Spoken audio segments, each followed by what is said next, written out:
So, start tayo.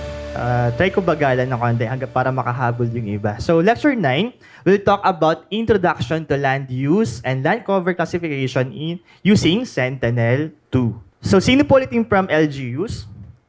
Representatives from LGUs, 1, 2, 3, 4, LGUs, kahit province pala. Yan, 4, 5. Mga 5 po, no? 6, yan. So, sa municipalities natin or city, isa to sa mga common na thematic areas of interest, no? Yung mga land cover natin. Okay, and pati yung land use. Kasi we have reports kung saan we need to include yung mga land use plan natin. Okay? So, part ng paggawa ng land use plans, isa doon na key inputs ay yung land cover natin. Okay? So, define natin muna yung land cover at yung difference ng land use. Ano naman yung image classification? Okay? To create these land cover maps. Exercise 4, we'll do unsupervised land cover classification. So, let's define land cover na. So, land cover is the observed physical material at the surface of the earth. The observed physical material, okay, at the surface of the earth. Di ba previously we defined earth observation as the process of observing the earth from above using sensors, okay? So, land cover, isa to sa mga key information na kayang i-observe ni Earth observation techniques like remote sensing. Okay? Kasi siya mismo yung nakita niya. Kasi nasa taas yung satellite, nasa baba niya yung ating Earth surface. So, una niyang makikita yung land cover. Okay? Part yun ng key information from EO. So, ito talagang importante yung EO sa land cover mapping and analysis. Okay? So, land cover data documents how much of a region is covered by particular land cover. So, pwede siyang forest, wetlands, impervious services, agriculture, etc. Okay? So sa Pilipinas, ano yung land cover na wala sa atin? Tingin nyo. Ano yung meron sa ibang bansa na, na land cover na hindi available sa Pilipinas? Ice, tama. Or snow. So hindi siya available. Tama? So nakadepende of course sa country or sa region or sa location ng ating mga countries kung ano lang yung gagamitin natin na land cover. Okay? So, ito yung example ng land cover visualization. Okay? Ang source nito ay official naman. Ito is ESRIMAP. Okay? So, this is from Science Connect, a Facebook page. So, na-visualize niya yung different or major land cover sa Pilipinas. So, nandito yung built-up, trees, crops, rangeland, etc. Okay? Dito naman, from research, okay, na-visualize din naman yung land cover 2015 ng Philippines. Yung reference is Namaria din. So, siya lang bala or nagmapa or nag-layout ng particular land cover map na to. Okay? So, sa Copernicus side naman, sa EU side, meron namang services si EU kung saan kaya na mag-provide ng land cover catalog. Okay? So, imagine, as early as 1992, gumagawa na or nagpa-provide na si Copernicus, especially through EU, ng mga land cover maps. Ito ay starting from 1992, okay, to present. Okay? So, this is a sample annual land cover map. Resolution is 300 meter. Usually, sa mga older maps talaga, hindi ganun ka-fine yung resolution. Kasi yung mga ginagamit na satellite, hindi naman ganun pa ka-sinsen or ka-specialize yung sensor. So, recently lang naman tayo naka 10 meters with the Sentinel or Copernicus satellites. Okay? So, ito yung sample ng mga land cover na included dito sa global maps. Okay? So makita natin, iba-iba yung ano dyan, land cover. So kada sources, ibang source, iba yung number of classes. Kaya naman, nagkaroon ng standardization. Si FAO, si FAO, okay, nilaunch niya or nililist niya yung LCCS, meaning the Land Cover Classification System. This is an standardized system developed by FAO for classifying and mapping land cover. So nagsuggest siya ng 22 na land cover classes. Okay? So, bakit kailangan may standardize? Para magkaroon tayo ng method for comparison, interoperability of land cover across different regions and countries. Okay? As mentioned, sa Pilipinas, hindi naman natin mapa-follow yung 22 na yun. So, we only use those land cover or classes that are applicable for local context. Okay? So, land cover mapping is the product of the development of remote sensing. As mentioned, isa siya sa major product ng EO. Okay? Ito yung sample ng land cover para sa Cebu area, no? So this is from European Space Agency. Alam niyo pa yung resolution niyan? That's already 10 meters. Okay? So paano siya ma-access? Mamaya. So meron tayong special topic for that. So, nakita natin yung build up. Okay? Tapos nandito yung ating mga vegetation classes. Okay, so this is for 2021. Meron din siya for 2020. So we explore land cover maps like that for our respective province or municipalities. Of course, meron tayong GeoPortal PH. I know familiar na yung iba sa inyo. This is the GeoPortal. So being managed, I believe by Namrian, no?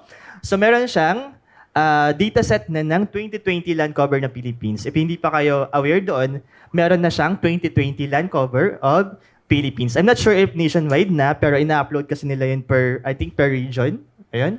Tama, per region siya. So, per Region 7, nakita ko, available na yung 2020 data with the respective classes of land cover. So, perennial crop, tapos annual crop, so nahiwala yung perennial. Yun naman yung default na legend ni Nambria. Tapos, yung forest natin with the Nambria classes na separate into open and closed forest. Okay?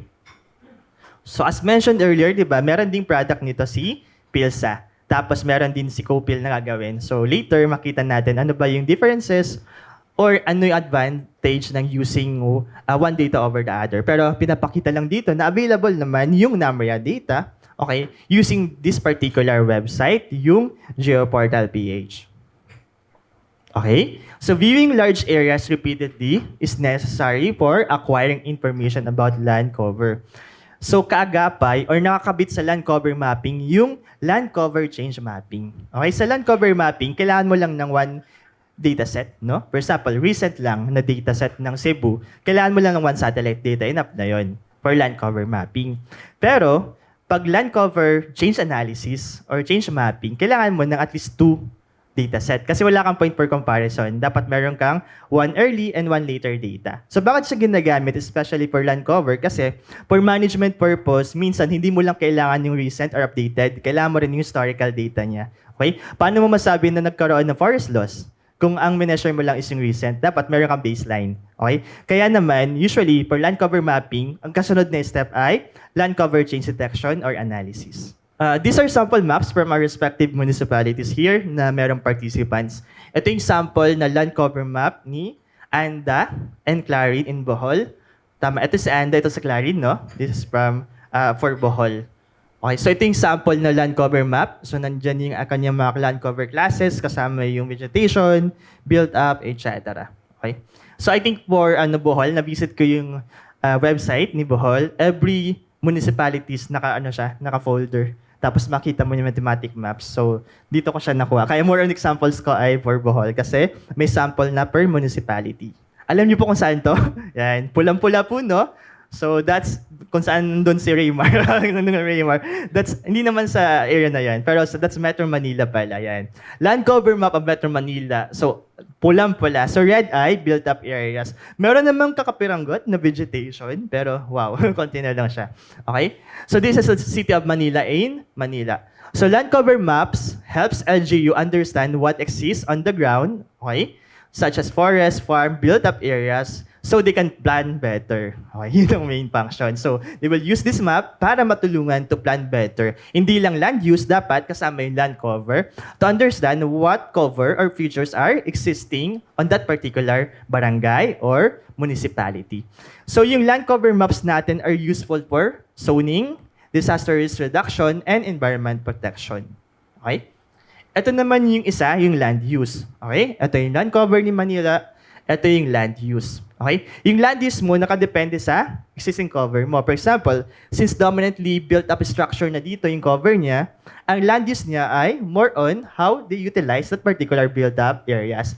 So for example, commercial zones, residential zones, of course, yan, industrial zones. So mostly, ay zone na related doon sa built-up kasi majority ng cover nila are built-up. So by definition, land use refers to how humans utilize the land. Okay? Hindi siya yung existing feature, land cover yon. Yung paano siya gamitin yung existing resources or features sa ground, that's land use. So basic lang naman yung term land use. So characterized siya by arrangement, activities, inputs, okay, or activity. So yung difference, di ba? Summary ko later yung difference between them. Ito yung sample na land use map ni Metro Cebu, okay, existing land use map, pero I'm not sure about the date, pero ito yung sample map lang naman. Okay? From the municipality, from the municipal data. Okay? So land use map help LGUs understand how land is being used for their project and initiatives. Ito yung summary ng differences, no? Land cover again, physical material present. Land use, how you utilize the cover. Example, forest, grassland, built-up areas. Sa land use, nandun yung specific na usage, either residential, commercial, recreation, depende pa rin sa existing features. Yung land cover, commonly, kaya na siyang i-measure or ma-observe with remote sensing alone. Okay? Yun yung land cover kasi nakikita naman yung features like water. Visible naman siya with remote sensing. However, with land use, kailangan mo ng other source of confirmation or information. So, paano mo masasabi na that's industrial? Hindi siya agad-agad makita or ma-confirm with satellite data. Makita mo lang na building siya, pero di mo sure kung industrial yon or residential pala yon. So, you have to use additional data set like yung survey, local plans, interview, policy document, site visit, etc. So that's the difference between land cover and land use in terms of measurement or observation. Okay, ano yung sinasagot natin sa land cover? What is on the surface? Sa land use, how is the land being used? Okay? Marami yung difference sa relevance ng LGU. Land cover, baseline for vegetation, urban mapping, water mapping. And sa land use naman, ito is more on for planning and also yung mga reports natin like zoning, okay, and other CLUP and other reports or documents. Alright. So may tanong po ba on the differences? Wala naman? Or meron pa? Land cover and land use. So, ayun, basic lang naman siya yung differences, no? And also yung definition ni land cover and land use. Okay? So, kasi magpo-proceed na tayo sa one step higher na level, which is yung land cover classification techniques. Paano ba tayo nakapag-create ng land cover maps? Kailangan natin mag-classify unless available na siya online. Pero it's also important na malaman natin ano yung background, ano yung nangyayari doon, paano sila nakapag-derive ng land cover maps. Again, may mga available na online, pero at least for this training, we will know the basic and foundation. Ano yung nangyayari behind, paano sila nakapag-create ng land cover maps. Dapat alam natin kung paano siya nagawa. Okay? So sa land cover classification, of course, we need to classify different land cover, separate yung distinct features. Okay? So how? Teaching the computer or algorithm to separate different land cover types. For example, if you want to distinguish, for example, water versus built-up, kunwari. So, we need to separate them using some techniques or methodology. Tama? Isa doon is yung definition of a decision rule. Okay? Or algorithms. Okay? So, ito yung example na ginagawa how to separate these particular different land covers. Okay? For example, sa decision rule, okay? For a particular technique or methodology, pwede mo sabihin na yung platform or yung software mo or yung algorithm mo, pwede mong sabihin na pag mataas yung NDVI sa 0.3, sabihin niyang vegetation, i-classify niya as vegetation. Pwede yon. Else, if hindi, non-vegetation. Ito ay kung ang input may NDVI. Pag multispectral bands naman like band 3, band 4, iba naman yung criteria mo. Certain level, yan, so above a particular wavelength. So, pag nakaroon ka ng multiple inputs, multiple criteria naman. Okay? No need naman to be familiar with these different types of methodology kasi sa mga software natin like sa QGIS, ready na yung tool. Tama, i-run lang natin, pipili lang tayo kung supervised or unsupervised. Meron ng mga options kung anong algorithm yung gagamitin. For example, clustering, k-means, available na siya. Yung isa gagamitin natin later, right after the lecture. Okay? So ano yung concept ng image classification? Diba? Meron ka dito na input bands. For example, yung niload natin sa QGIS, no? Say 3248. Okay? That's our raw input bands. Okay? So, pwede mo siya ma-visualize, di ba kahapon? Pwedeng ma-visualize, ma-compose it, etc. Hanggang doon lang siya, more on visual. Okay? However, when we apply classification, we are creating a new set of data wherein categorized na yung mga features natin into different classes.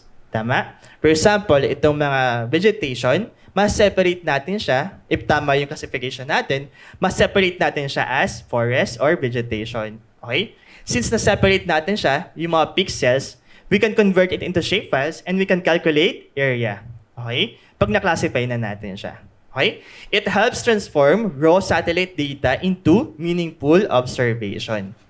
Same lang pala. So, image classification, again, na-mention ko na siya, from visual kahapon, di ba, nagiging statistical yung ating analysis.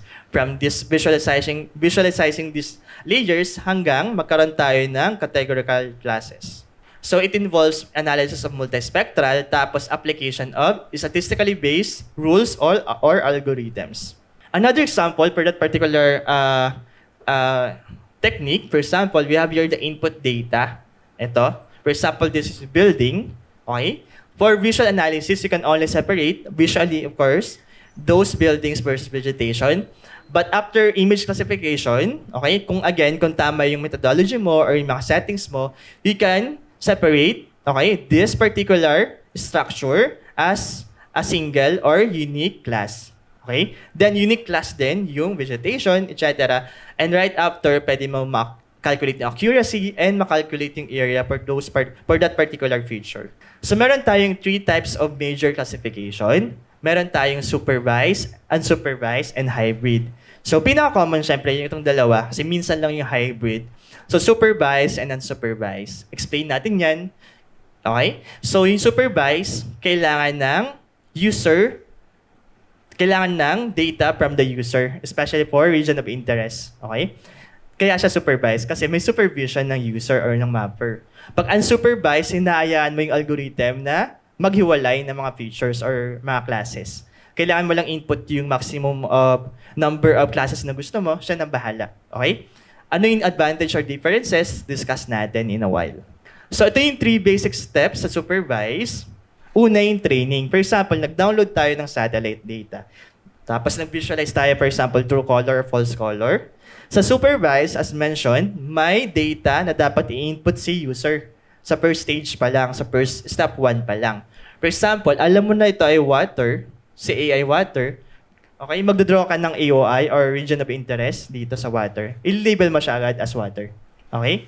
Isa lang yan, pero pag maraming water, lalagyan mo lahat. Okay? Hindi naman lahat pala, representative. Okay? Sabihin naman, for example, agriculture, lalagay ka ng agricultural na point. Letter C, rock. So, 3 lang yan. Pero if meron kang 10 cover, 10 class, 10 ROI types or classes or categories. Okay? Ngayon, pag pinasak mo yan doon sa algorithm mo, aaralin ni algorithm yung particular clustering of values nito. Okay? Aralin niya yung spectral properties ng itong area na to versus this one. Okay? Pag nakita niya na yon, i-apply niya yun sa buong image. Okay? So not necessary we take samples doon sa buo at least representative pero well-distributed samples. Okay? Ngayon, pag naalaman niya na yung spectral differences or clustering, okay, or similarities nitong mga properties na to, okay, depende sa input bands, i-classify niya yung image as ABC. Okay? So yun yung 3 basic step. Training stage, maglalagay ka ng ROIs. Classification stage, ito yung algorithm mismo. Yung output stage, mainly ready na siya kasi alam mo na yan ay water. Di mo na kailangan pang mag-check kung ano yung mga result na yon. Unless, of course, you proceed with accuracy assessment. Ito yung example. This is Google Earth Engine based pero hindi siya part ng activity.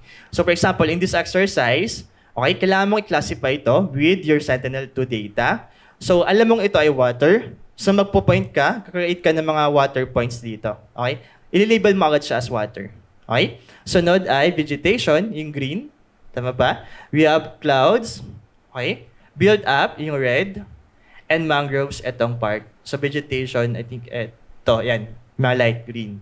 Okay? So yun yung step 1, di ba? Mag-introduce ka ng sample. Okay? Aralin yon ng algorithm kung ano yung properties ng mga areas na yan. Gagawin niya yon sa buong image. Ito yung output niya. Okay? Sure ka? Alam mo, since ikaw yung nag-introduce ng mga land cover name, alam mo na this is water.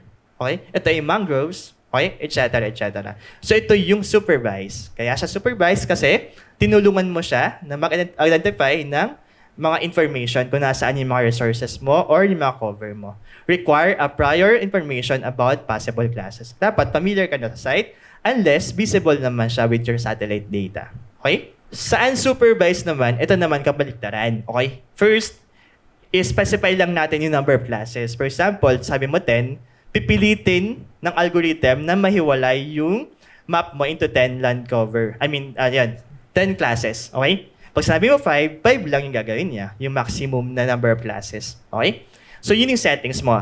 Or other than that, wala ka nang masyadong inputs, hindi ka mag-introduce ng sample, hinahayaan mo siya. Okay? Yung algorithm yung gagawa ng clustering based on pixel, like spectral properties. Ang mahirap naman dito, kabaliktaran siya kanina. Pag nakapag-output na siya, hindi ka sure kung ano yan. Okay? I-confirm mo siya, i-compare mo siya sa satellite data or other information para ma-label mo. For example, meron siyang 5 classes. Okay? Gumawa siya ng 5 classes. Pero yung output niya, since hindi ikaw nag-introduce ng sample, ikaw ngayon yung gagawa ng more effort sa last part. Ikaw na magle-label. Okay? Sasabihin mo kung etong class 1 niya ay water. Okay? Yung naiwala niyang class 2 ay vegetation. So, ikaw yung magle-label nun. Okay? So, kabaliktaran siya ni supervise. Sa supervise, ikaw yung nag-introduce. Sa unsupervised, hinayaan mo siya, pero i-label mo siya after kung ano siya. Gets po? Yung difference.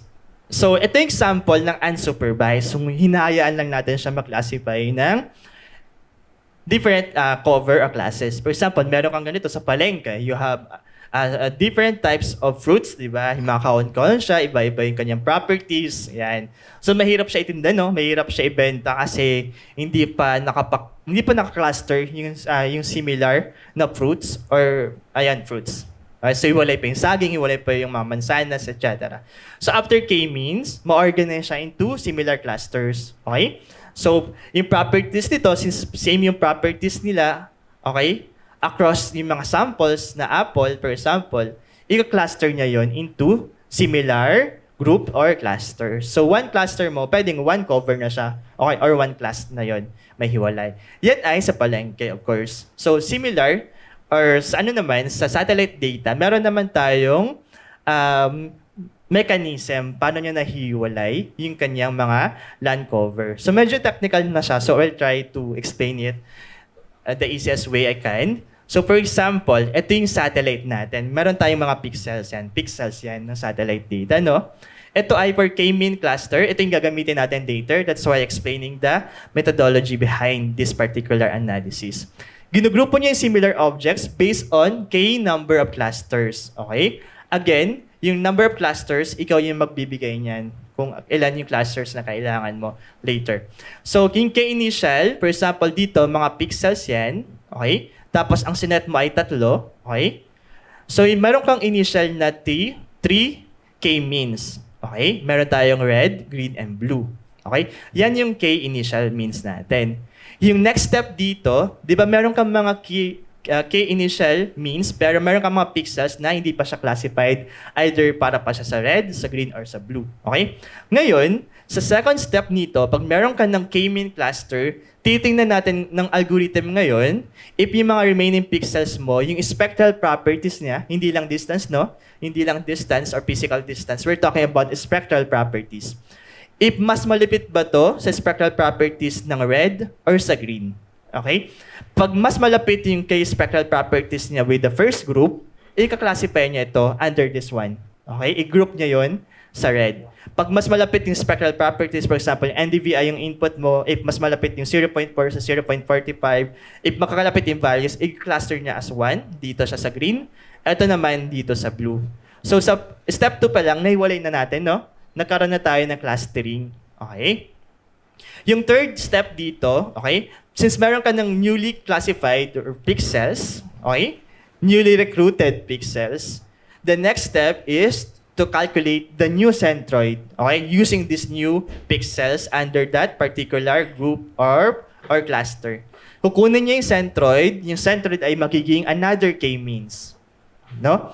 Another k-means na, ito yung dati na k-means, pero since bago na yung centroid niya, ito na yung bagong k-means, uulit yung process. Okay? Uulit tong process hanggang magkaroon ng convergence. Okay? Pag final na, meron ka ng final groupings. So from initial, ayan, nagkaroon ka ng final kung saan mas defined yung clusters mo based on similar properties. Okay? So, a few na lang to, few slides before the exercise. Ano yung advantage ng unsupervised versus ano naman yung advantage ng supervised. As mentioned, sa unsupervised, hinaayaan natin siya. So, no previous knowledge required on the phase 1 or step 1. Okay? Human errors can be minimized kasi siya yung sarili niya ang nag-categorize. Okay? Might be easier to execute. Okay? Kaya siya yung actually yung gagamitin natin for this activity kasi mas madali siya. Sa supervised naman, okay, training data can be reused unless there are site changes. Ano yung some disadvantage? Unsupervised, actually mahirap siya i-represent, okay, or interpret, especially pag madami ka ng mga classes. Okay? Sa supervised naman, yung some of the disadvantage, first, varying consistency in your classes and region of interest. Okay? Also, it's costly and time-consuming to collect training data if kailangan mo siya mag-introduce ng data as early as step 1. Okay? Ito naman yung last part ng either supervised or unsupervised, kailangan magkaroon ng accuracy assessment. Okay? To check how close yung ating map doon sa actual ground conditions. Okay?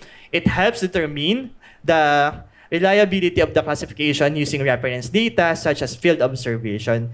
Ngayon sa accuracy assessment, usually, dalawang ginagamit natin. Una, syempre, best na way to calculate accuracy is to have on-site or field data. Yun yung number 1. So, whenever nagkakaroon tayo or nag-generate tayo ng mga remote sensing-based na product, kailangan siya i-validate on ground, no? So, yung best option is to use mga ground-based or ground-collected na data sets. For example, forest map. Kailangan mo siya at least i-validate doon sa site ng forest, tama? Pangalawa, if ever hindi available, gumagamit din tayo as optional any data na pwedeng remote sensing din siya, pero higher yung resolution. Okay? For example, yung map mo na generate using 100 meter na satellite, pwede mong ipang-validate yung 10 meter or yung centimeter level na data. Okay? Yun yung optional na accepted din. First, yung field data. If hindi available, anything na higher resolution data set. Okay? So ito, meron tayong 2 types, user accuracy. Okay? From the perspective of the user. So, wag na natin siya madalas i-discuss. Producer accuracy from the perspective naman. So, ito is inclusion, ito ay exclusion.